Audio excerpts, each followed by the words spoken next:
Hello मेरे प्यारे दोस्तों, इंस्पिरेशनल स्टोरीज के क्रम में आज आपके सामने एक बहुत ही शानदार कहानी जो है वो मैं आपको सुनाने जा रहा हूँ। जैसे मैं सुनाऊँ आप अपने सभी लोगों को सुनाइए। एक बहुत ही अच्छा मोटिवेशन इस कहानी से आपको मिलेगा और आपके बच्चों को भी है वो इस कहानी से बहुत शानदार मोटिवेशन मिलेगा। देखिए, एक बार एक बच्चा अपने दादा के साथ है वो घूमने गया। अब उसके दादाजी थे वो प्रकृति प्रेमी थे। प्रकृति में जो है वो जाना, प्रकृति के नज़ारों को देखना, पेड़ पौधों को दुलारना, ये सब तो हमेशा का काम था उनका। बच्चा भी उनके साथ हो लिया कि दादाजी मैं भी आपके साथ चलूँगा। तो दादाजी ने बोला कि चल बेटा, तेरे को भी प्रकृति का नज़ारा दिखाता हूँ। दादाजी के साथ पोता हो लिया, चल पड़े जंगल की ओर। जंगल की ओर जा रहे थे तो रास्ते में पोते ने है वो एक बहुत लंबा सा पेड़ देखा। तो दादाजी से पूछा कि दादाजी दादाजी ये पेड़ किस चीज़ का है? तो दादाजी ने कहा कि बेटा ये बांस का पेड़ है, बांस का। अच्छा, बोले बांस का पेड़ है, बैम्बू? बोला हाँ बैम्बू, बांस का पेड़ है ये। बोला दादाजी इतना लंबा, इतना ऊंचा?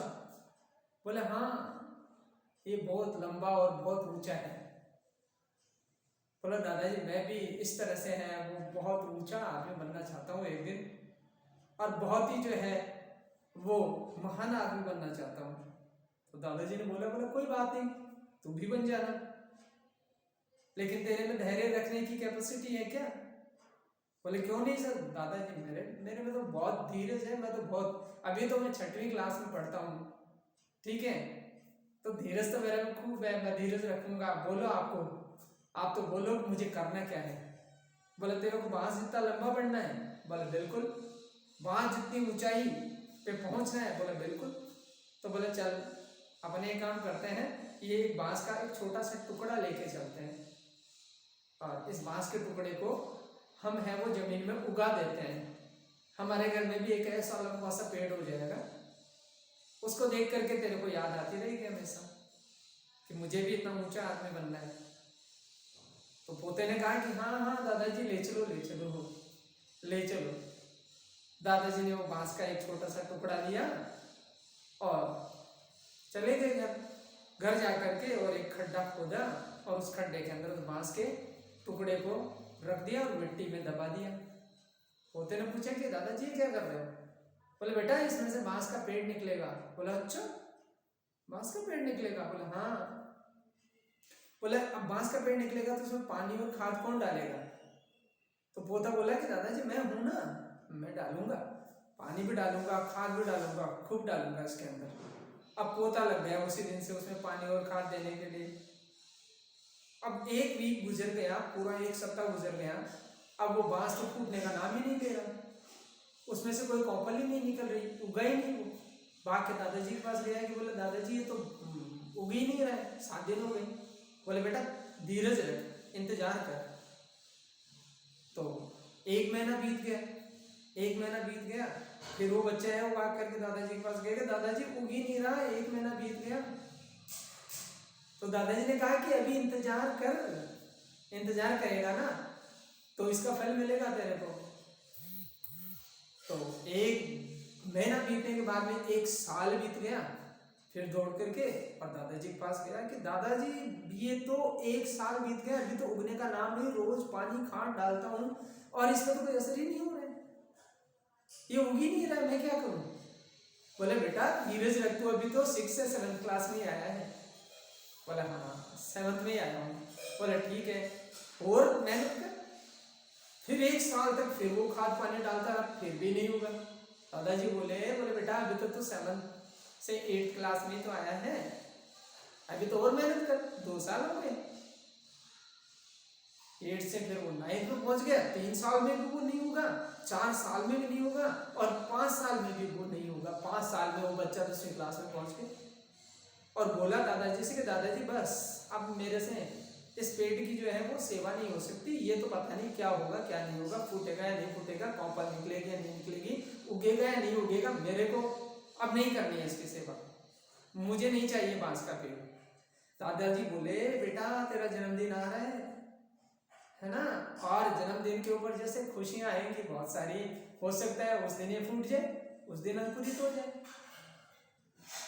और हुआ भी ऐसा ही, जिस दिन बच्चे का जन्मदिन था उस दिन वो जो बांस का पेड़ है उससे एक बहुत सुनहरी सी कॉपर निकली, और कॉपर निकलते ही वो भाग करके दौड़ करके दादा के पास गया पोता और बोला दादाजी दादाजी। बोला हाँ बेटा जी। बोले दादाजी बांस का पेड़ उग गया। बोले 5 साल बाद में उग गया बांस का पेड़। बोला हाँ 5 साल बाद में। बोले 5 साल में तो इसने अपने धैर्य की परीक्षा ली है, इस बांस के पेड़ ने तुम्हारे में कितना धीरज है उसकी परीक्षा ली है, और तुम्हारे धैर्य की परीक्षा के बाद में देखो तुम्हें फल मिलना स्टार्ट हो रहा है। बोले हाँ दादाजी फल मिलना तो स्टार्ट हो रहा है। बोले अब देखते जाओ क्या होता है आगे आगे। और देखा कि 1 वीक के अंदर, 1 सप्ताह के अंदर तो बांस का पेड़ हो गया 10 फुट लंबा। पोता दौड़ के गया दादाजी मेरे से भी लंबा हो गया, 10 फुट लंबा, मेरे से 2 गुना 3 गुना लंबा। बोले बेटा देखते जा तो देख क्या होता है। अगले ही वीक के अंदर 20 फुट हो गया। फिर बोले दादाजी को, बोला दादाजी 20 फुट हो गया। पगड़ी पहन के अगर देखे तो पगड़ी भी नीचे गिर जाती है। तो बोले बेटा देखता जा देख अभी। और अगले वीक के अंदर 30 फुट हो गया। और ऐसे करते करते 70 फुट लंबा बांस हो गया 7 वीक के अंदर। 1.5 महीने में 70 फुट लंबा बांस का पेड़ हो गया। तो वो दादाजी से बोला दादाजी ये बांस का पेड़ जिसने धीरज के साथ अपनी जड़ें जमाई और मैंने उसके साथ पूरी मेहनत की, क्या मैं भी ऐसे ही धीरज से बड़ा आदमी बन सकता हूँ? बोला बिल्कुल बन सकता है। तू 10वीं क्लास में है, अभी तेरे पास 11वीं क्लास है, 12वीं है, फर्स्ट ईयर है, सेकेंड ईयर, थर्ड ईयर है, 5 साल है तेरे पास। 5 साल के अंदर तू भी मेहनत करेगा तो तू भी, तेरे दिमाग में तूने जो सोच रखा है वो बन जाएगा। और उसी दिन से वो बच्चा उस बांस के पेड़ से शिक्षा लेकर के और मेहनत करना उसने स्टार्ट कर दिया, शुरू कर दिया।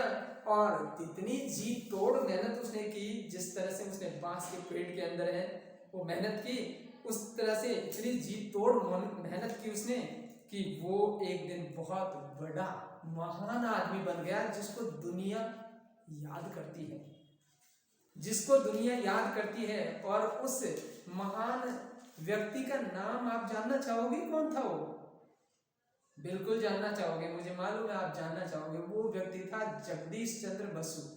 और जगदीश चंद्र बसु एक महान बोटेनिस्ट, पेड़ पौधों का विशेषज्ञ था। तो मैं दोस्तों तुमसे ये कहता हूं कि जो धैर्य के साथ इंतजार करना जानते हैं उनके पास वो चीज कभी न कभी किसी न किसी तरीके से पहुंच ही जाती है। इसलिए कहते हैं कि धैर्य, लगन और श्रम सफलता का अजेय मिश्रण है। और सफल होने के लिए इन तीनों चीजों का जो है वो जोड़ होना बहुत जरूरी है। इसलिए बने रहो, देखते रहो हमारा इंस्पिरेशनल स्टोरी चैनल, और इस पर सुनते रहो बहुत ही शानदार शानदार कहानियाँ। धन्यवाद।